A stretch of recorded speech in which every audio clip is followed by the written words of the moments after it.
दम नव्हता तर उभा राहायचं नव्हतं ना मग. हा तर मंडळी, तुमचं मत काय याच्या आणखीन एक नवीन भागात तुमच्या सर्वांचं स्वागत आहे. महाराष्ट्रात सध्या एक विषय भलता चर्चेत चालू आहे, तो म्हणजे सतेज पाटलांचा. दम नव्हता तर उभं राहायचं नव्हतं असं सगळ्या मीडियासमोर म्हटले सतेज पाटील. चला पाहूयात ती व्हिडिओ आणि बघूयात यावरती तुमची काय मतं आहेत. माझी फसवणूक केल्या सर, पूर्णपणे माझी फसवणूक केला सर. आधीच निर्णय घ्यायचा होता नाही म्हणून. आम्हाला काय अडचण होती, आधीच निर्णय घ्यायचा होता ना नाही म्हणून.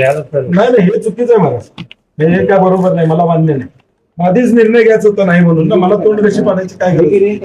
हा ते जे बरोबर नाही, अजिबात बरोबर नाही. लक्षात ठेवा, तुम्ही जेवढ्याने आग लावल्याचं की मी तेवढ्या सगळ्यांना दम नव्हता तर उभा राहायचं नव्हतं ना मग. हा